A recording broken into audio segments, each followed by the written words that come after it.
There's an old Wayne Gretzky quote that I love. I skate to where the puck is going to be, not where it has been. And we've always tried to do that at Apple, since the very, very beginning. And we always will.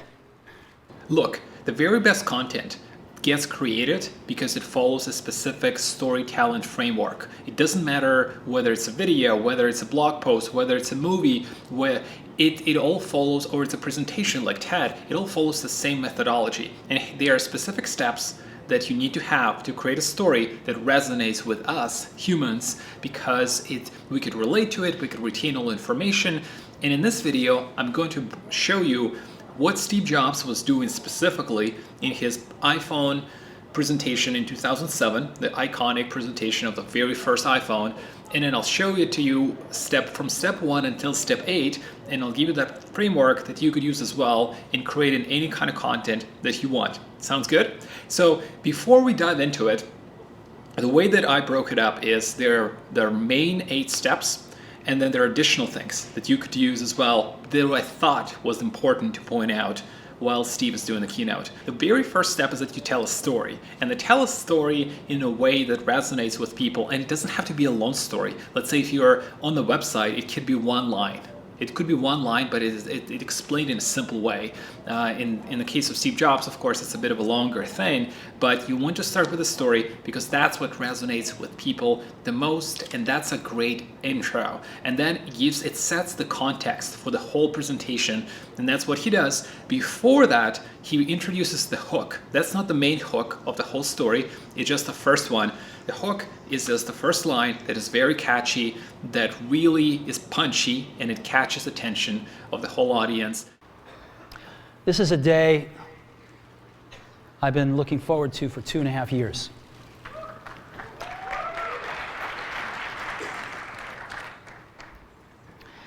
Every once in a while, a revolutionary product comes along that changes everything. And Apple has been, well, first of all, one's very fortunate if you get to work on just one of these in your career. Apple's been very fortunate. It's been able to introduce a few of these into the world. In 1984, we introduced the Macintosh. It didn't just change Apple, it changed the whole computer industry. In 2001, we introduced the first iPod. And it didn't just change the way we all listen to music. It changed the entire music industry. So after that, you want to introduce entertainment. You don't have to, but it's always the best way. You want to entertain your audience, and then you want to educate them. People want to be entertained. We're not robots. We're not Elon Musks. I know, I'm sorry, Elon. But we are not. We want to be entertained, and the best approach is when you add a little bit of entertainment in your videos, in your written content on the website. It doesn't matter what it is. It could be a GIF on the website. And so Steve Jobs does it so well. And then he introduces the main hook of the whole presentation. That is the theme. That is the phrase that everybody who was there will walk away from. And that's what you want. You want to have a certain phrase that you, after watching this whole thing, you'll be like, oh yeah, I got it. It's the revolutionary device, whatever. And is extremely important. And then the whole presentation has that theme that goes through from the moment he introduced it all the way until the end. An iPod, a phone, and an internet communicator. An iPod, a phone.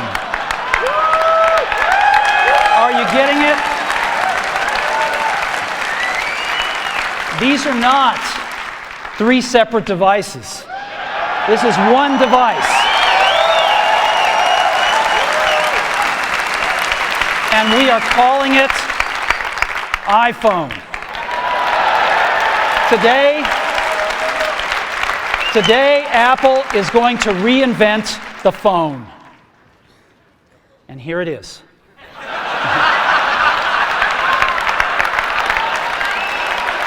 No. show the problem. That's the step number 3. You want to show, hey, what's the problem? Now you told a story. Now you introduce the main hook. Now you want to talk about why are we here? We're here because there's a certain problem. There is a certain existential crisis that we have that we need to fix.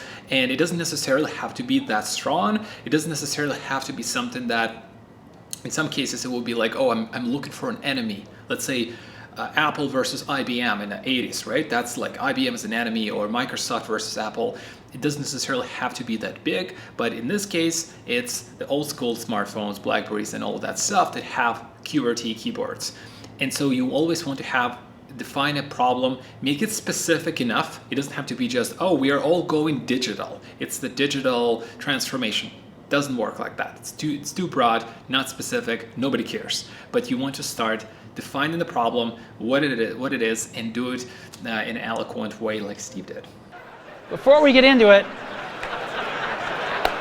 let me talk about a category of things. The most advanced phones are called smartphones, plastic little keyboards on them.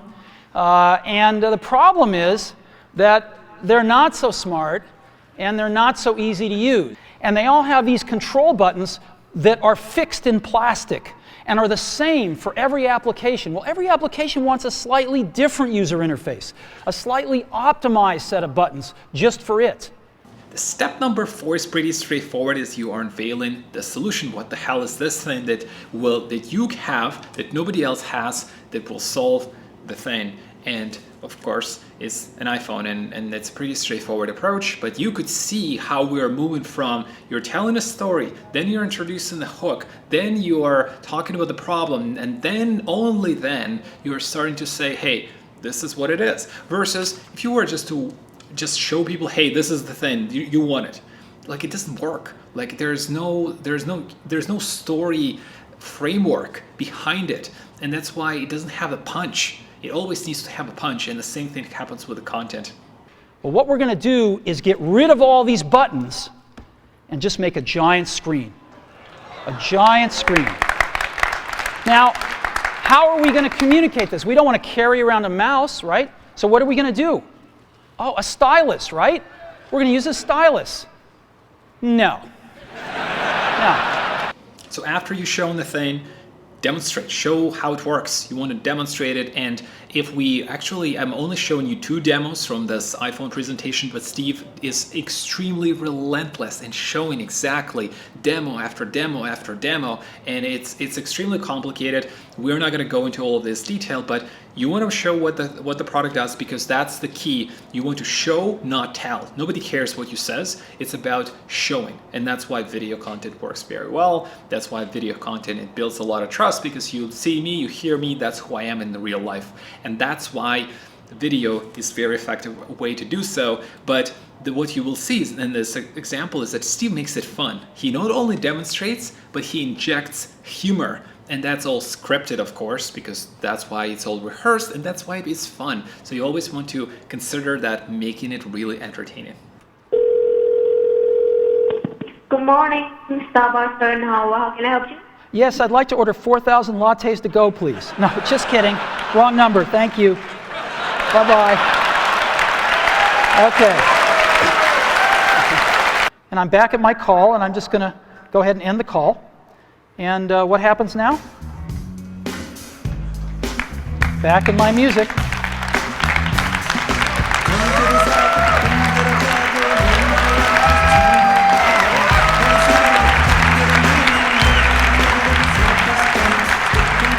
Show you're excited. Look, nobody wants to listen to a guy who's like, okay, now we're on a page 5 and we are going to turn to the page 6. Oh my God, like that's crazy. Like what the hell is this? Isn't that incredible? Right on my phone. After you demonstrated your thing, your product, your solution, your service, doesn't matter what it is, then you want to give social proof. You want to show that, hey, other people like this thing too. It's not just me. There's other people that are liking this thing as well, and it's extremely important. Now, you also want to be aware that Apple's a massive company. There's a lot of social proof already, but in this specific example, the fact that they have Google and the CEO of Yahoo coming on stage talking about this thing, it builds additional social proof that, hey, this thing is real. We're not just jerking around here. We are building a product that will be supported by the two of the biggest tech companies in the world. And that's what you want to have. That's why people always say, seen at. And then they say BBC, they say Forbes, all of that stuff. It's because, and they only have video testimonials, so they have Twitter reviews that are posted on the website. Any kind of validation, third party, that you are cool and your solution is what you're saying is important. Social proof always, always, always works. We've been working very closely with them to make this all happen. We're thrilled with the results. And it's my pleasure now to introduce Dr. Eric Schmidt, Google's CEO. What I like about this new device and the new architecture of the internet. To introduce Jerry Yang, co-founder and chief Yahoo. I'm not a board member of Apple, but I would love to have one of these too, obviously. It's been great having the two greatest companies on the web right down the block, Google and Yahoo. And we've been able to work with these guys really closely, and it's been an incredible pleasure to work on this great technology and bring it to everybody in iPhone. So thank you guys so much.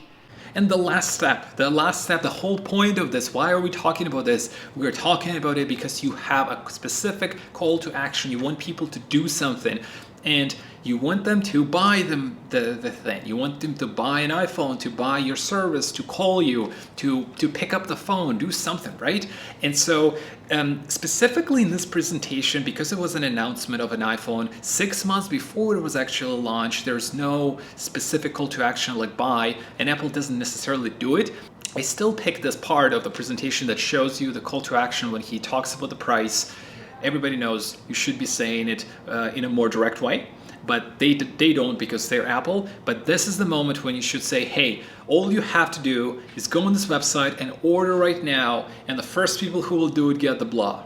That's the sort of thing that you want to be talking about. That's how the whole thing works. And the call to action is always important because it doesn't matter how good of a storyteller you are, you always want to hold people's hand to tell them specifically what they want to do, because people are confused. People don't know what they need to do. They're always looking at a ton of screens all the time. You want to tell them specifically what you want to do, and Steve is doing it in his classic way. This is what the web looks like, and we tried to make it look as good as we could on these. It usually looks worse, and this is what you get. And of course, this is what you get on iPhone, and you can zoom in and see anything you want. So, iPhone is like having your life in your pocket. It's the ultimate digital device. So what should we price it at? So how much more than $499? Well, we thought long and hard about it, because iPhone just does so much stuff. So much better experience on a call and managing your contacts, and visual voicemail, random access voicemail for the first time, and texting, and email, and real browser, and Google Maps, and tremendous iPod, and cover flow, and video. And what should we price this thing at? Well, for 4GB model, we're going to price it at that same $499. No premium whatsoever. $499. And then we cap the whole thing in a bigger context. It always worth doing, especially if you have let's say you have a landing page or the website, and you can put a video. You could put a video where you would say, here's, like in the bigger context, you can give people a little bit more context on, again, the problem. Again, why are we here? How are you solving this? And then just bring it back to the context. Why is it important? What is the existential crisis that you're solving?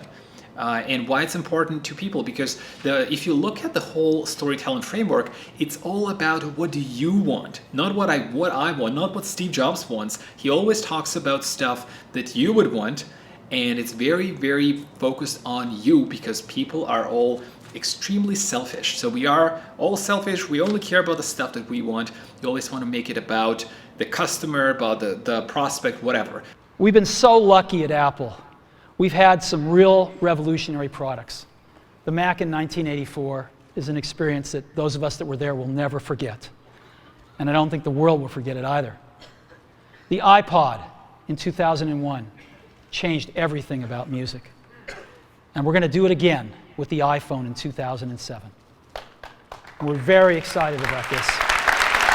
And that is Steve Jobs' framework, the storytelling framework. It's 8 steps.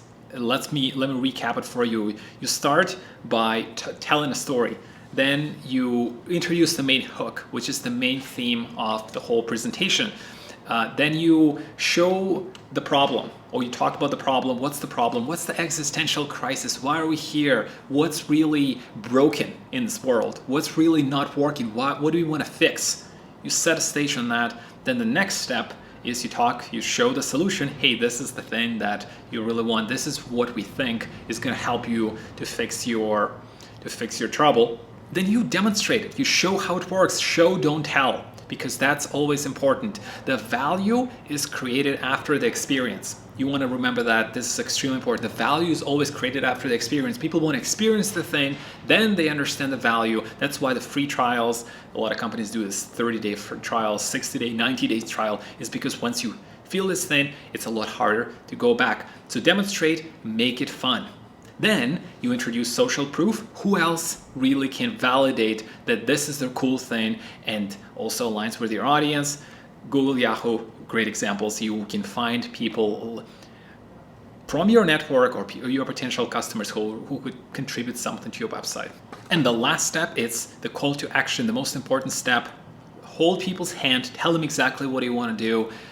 Go and buy it, go and sign up, go and download the webinar. That is the storytelling framework that you can use and you should use, that is used by the very best communicators in the world. It is used by the Hollywood producers and scriptwriters. It is used by TED and by the people who really get it. And you now know it too. Thanks guys for watching. I hope you enjoyed this video. It was really fun to make, and I really hope that you got the value from it. If you did, click thumbs up or leave a comment. I'd love to hear what you think. And I will see you in the next one.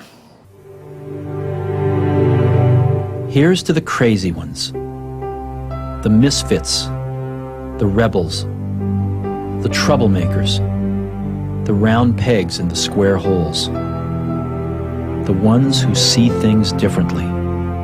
They're not fond of rules, and they have no respect for the status quo. You can quote them, disagree with them, glorify or vilify them. About the only thing you can't do is ignore them, because they change things. They push the human race forward.